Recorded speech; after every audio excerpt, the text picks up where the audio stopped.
Hello there, and welcome to episode 6 of the VictorPrep Vocab podcast. I'm Sam in Southern California, and amazingly enough, it rained this weekend. And for those who don't know, it never rains here. It really never rains in Southern California. And for someone that comes from England, where it always rains, it's actually really, really nice when it rains here, because I actually get a little tired of the never-ending sunny days. I know that sounds a bit weird, but it really does get a little monotonous sometimes when it's just sunny every single day and there's always a blue sky, there's never a cloud in it, it's always the same every day. So for me, last night, seeing a rainstorm and clouds, well, it just felt great. So I had to share that with you. Now, our previous words from episode 5 were intrepid, implacable, inert, and sully. So, do you remember those? I hope you do. I will quickly cover them, but try and think about them first. Intrepid, implacable, inert, and sully. So, inert, that means having no power to make action or make change. In chemistry, it could mean something that doesn't react with anything else. Or it could be a drug, like a sugar pill that you take that doesn't do anything. Implacable, that means something or someone that cannot be appeased or pacified. Like if you make someone angry, you cannot calm them down, they are implacable. Intrepid, that means very brave and fearless. Someone like Indiana Jones or James Bond.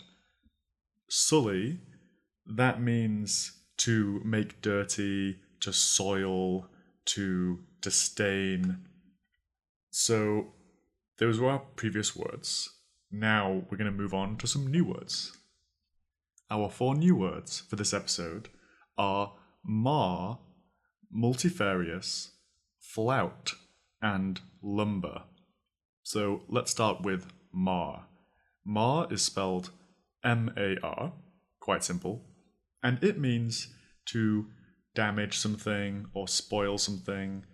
It's usually not a strong word, so if you mar something, you haven't completely destroyed it, you've just slightly damaged it or spoiled it somehow. Can also mean to disfigure or to deface.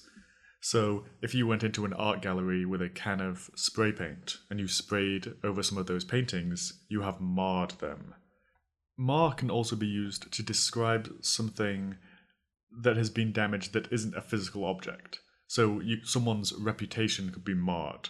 So an example of that would be, I had the image of being a perfect child in school, I always did my homework, I never got into trouble, but I marred that image by getting caught setting off fireworks in the park.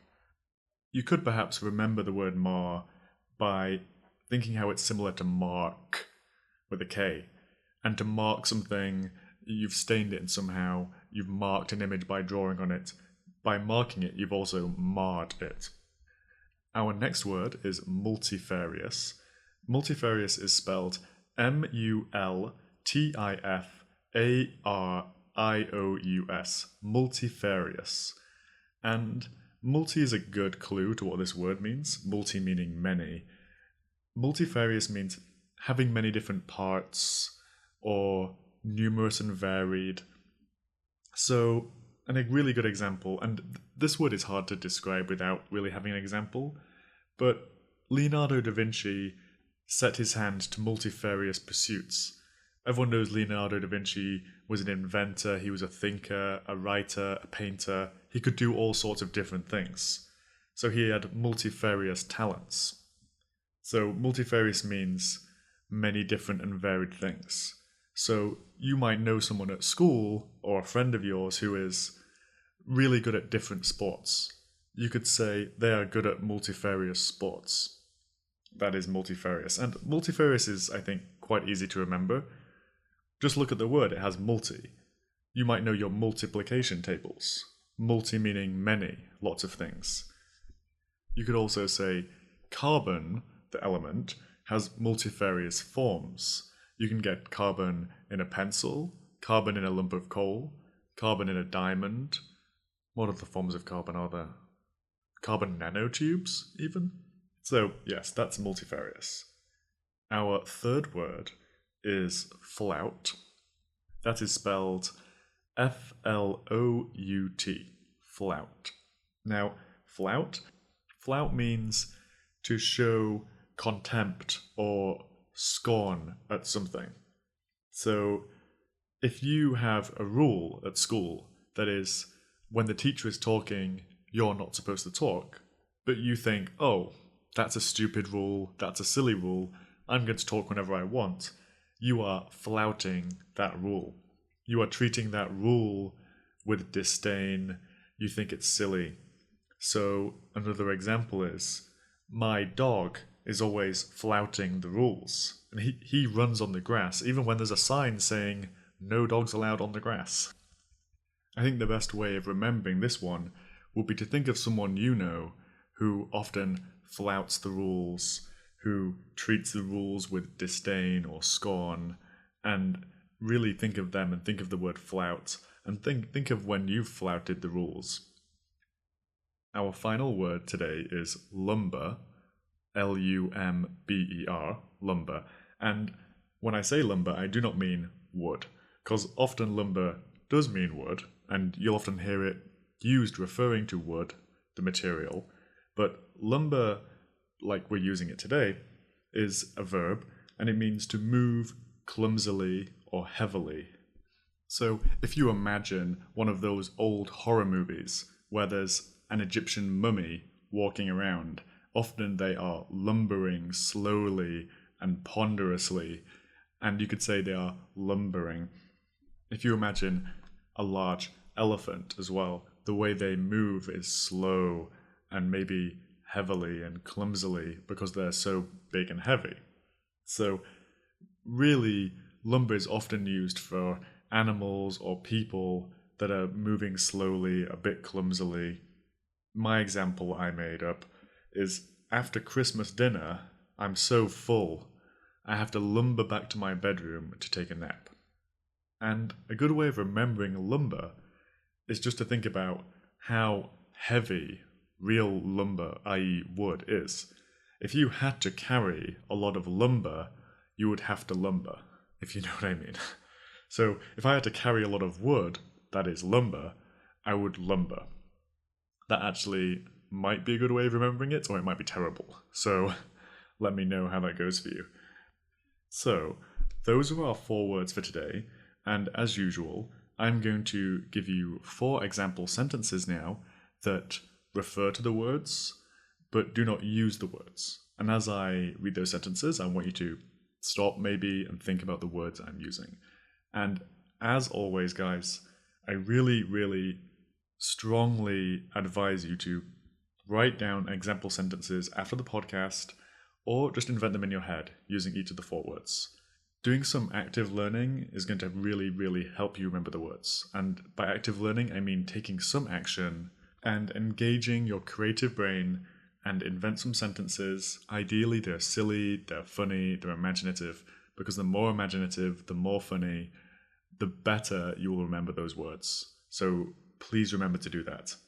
So before I go over these sentences, remember that our words are mar, multifarious, flout, and lumber.